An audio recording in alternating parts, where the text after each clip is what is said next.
Well, joining us in the studio today for analysis of the Liberia election is Emira Woods, Co-Director of Foreign Policy at the Institute for Policy Studies. She is an expert on Africa and the developing world. Ms. Woods, welcome again to In Focus. Great to be with you, as always. As we heard in that package, obviously Mr. Tubman decided he's boycotting these elections, and he says he might actually seek annulment of the results of these current elections. What is the likely scenario we might witness as a result of such a move by Mr. Tubman?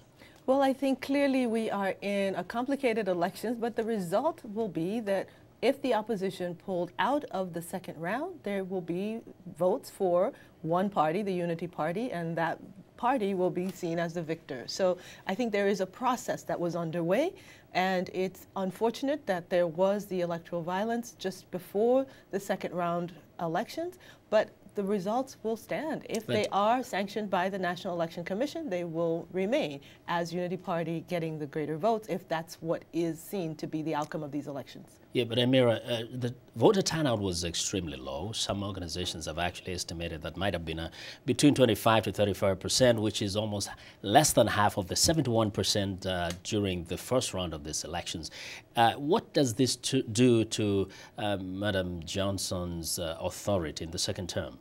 Well, I think clearly no one would want such a complicated process. No one would also want violence erupting just before the elections. I think it mires the winner of the election regardless of who that winner is. So clearly Unity Party would have wanted to come into power in a different way. I think it is incumbent now upon the winners of this election. I mean, again, the Election Commission will announce the results later this week, but whoever wins these elections will have a clear responsibility to weave in the demands, particularly of those supporters of CDC, who are numerous, who are young people with high numbers in terms of the population and the demographics of the country.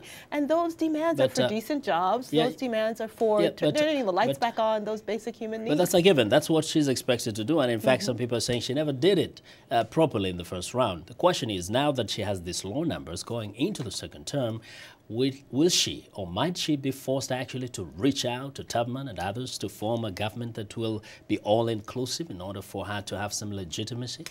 Well, I think we have to recognize that whomever wins has to look to a cabinet for those who are best qualified to take on those roles, to do those jobs. There have been incredible concerns about corruption, concerns about accountability, and I think those concerns have to be reflected in the leadership that's selected, particularly at the cabinet level. So it shouldn't be a sort of payback time, right, in terms of a pay-to-play scheme where those who, because of whatever pressures put on the government, are demanding roles in a cabinet. It should really be who's best qualified to do the job, who's best qualified to serve in the interest of all the Liberian people. Now, there's a question. Some would say, Mr. Tubman said, let's postpone these elections just for about 3 to 4 weeks, make sure we amend the election procedures.